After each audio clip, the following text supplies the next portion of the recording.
اللهم إني أسألك علما نافعا ورزقا طيبا وعملا متقبلا. أعوذ بالله السميع العليم من الشيطان الرجيم. بسم الله الرحمن الرحيم. الحمد لله رب العالمين والصلاة والسلام على أشرف الأنبياء والمرسلين سيدنا محمد وعلى آله وصحبه أجمعين. رب اشرح لي صدري ويسر لي أمري واحلل عقدة من لساني يفقهوا قولي. Assalamualaikum warahmatullahi ta'ala wabarakatuh. Sidang penonton yang dikasihi serta dirahmati Allah sekalian, insya-Allah marilah sama-sama kita mempertingkatkan ketakwaan kita kepada Allah Subhanahu Wa Taala dengan kita mengamalkan segala perintahnya serta kita menjauhi segala larangannya. Dan juga mari sama-sama kita berdoa kepada Allah Subhanahu Wa Taala semoga diberkati kita di dalam bulan Syaban ini dan dipertemukan kita dengan bulan Ramadan. Amin. InsyaAllah pada hari ini kita terus sambung pembacaan kita dalam kitab Ihya Ulumuddin karangan Imam Al-Ghazali ini. Kita masih dalam bab ke-13 iaitu adab-adab pekerjaan dan sara hidup. Kita masuk kepada bahagian kemudaratan khusus kepada pelakunya, iaitu bahagian yang ketiga. Janganlah menipu dalam sukatan atau timbangan. Caranya ialah jujur dalam sukatan atau timbangan serta sangat berhati-hati ketika menyukat atau menimbang. Begitu juga ukuran. Oleh sebab itu, sebagaimana dia suka kalau dicukupkan sewaktu menerima sukatan atau timbangan daripada seseorang, demikian pula lah dia mesti mencukupkan dan memberikan secara penuh seperti yang diminta pembeli sewaktu menyukat atau menimbang. Dalam perkara ini, Allah Subhanahu Wa Taala berfirman, A'udzubillahi minasyaitonirrajim, Wailul mutaffifin alladzina idza iktalu 'alan nasi yastawfun wa idza kaluhum aw wazanuhum yukhsirun. Yang bermaksud kecelakaan besar bagi orang-orang yang curang dalam timbangan dan sukatan, iaitu mereka yang apabila menerima sukatan, yakni gantang atau cupak dari orang lain, mereka mengambilnya dengan cukup, dan sebaliknya apabila mereka menyukat atau menimbang untuk orang lain, mereka kurangkan. Mutaffifin ayat 1 hingga 3. Untuk menyelamatkan diri daripada bencana ini, maka tiada cara lain melainkan dia jujur dalam menyukat atau menimbang, dengan melebihkan berat ketika menimbang atau menyukat, dan kalau untuk diri sendiri dikurangkannya. Hal ini kerana keadilan yang sebenarnya itu sukar untuk dicapai.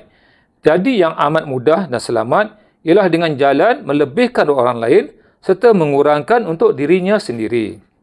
Hal ini kerana seseorang yang sentiasa menghendaki haknya dipenuhi, selalunya akan melanggar atau mengambil hak orang lain. Maka itu ada sebahagian ulama mengatakan, aku tidak mahu membeli wail, yakni kecelakaan di akhirat, dari Allah Subhanahu Wa Taala hanya dengan mendapat biji-bijian sahaja. Melalui penjelasan ini, dapatlah kita ketahui bahawa setiap penjual yang makanannya dicampurkan dengan debu, kerikil atau lainnya termasuk dalam golongan mutaffifin, yakni penipu. Setiap penjual daging yang menimbang tulang yang disatukan dengan dagingnya, padahal menurut kebiasaannya perkara itu tidak terjadi dalam adat negeri itu, juga termasuk dalam golongan mutaffifin dalam timbangan atau sukatan. Keadaan sebegini boleh kita samakan hukumnya dengan persoalan ukuran. Hinggakan meter, yakni ukuran yang lazim dilakukan oleh penjual kain dan sebagainya yang biasanya menggunakan alat pengukur dalam pekerjaannya. Hal ini seperti seseorang yang sewaktu membeli, kain itu dibentangkan ke bawah untuk mengukurnya dan tidak ditarik sebagaimana selalunya. Tetapi ketika menjual, penjual menariknya dengan kuat supaya kurang daripada panjang yang sepatutnya. Perbuatan sebegini pun termasuk dalam pengertian curang dan menipu. Dan sesiapa yang mengerjakannya pasti akan mendapat wail, yakni kecelakaan di akhirat. Yang keempat, hendaklah berkata yang benar mengenai harga dalam setiap waktu dan saat yang berlainan. Jangan sekali-kali menyembunyikan sedikit pun mengenainya.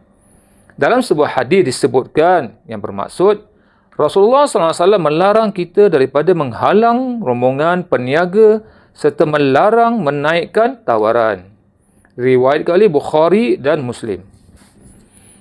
Pengertian menghalang rukban ialah menghalang para penjual, yakni di negeri Arab, yang biasanya berkenderaan membawa barang perniagaan dari daerah masing-masing. Lalu barang-barang perniagaannya itu diminta supaya diturunkan di situ dan dibeli dengan harga semurah-murahnya. Hal ini disebabkan oleh pembelinya itu telah memberikan berita palsu mengenai harga yang sebenarnya ketika itu kepada penjual yang datang. Tujuannya ialah supaya mereka mendapat barang perniagaan dengan harga yang murah. Sebagaimana Rasulullah SAW telah bersabda, "Janganlah kamu menghalang rombongan peniaga."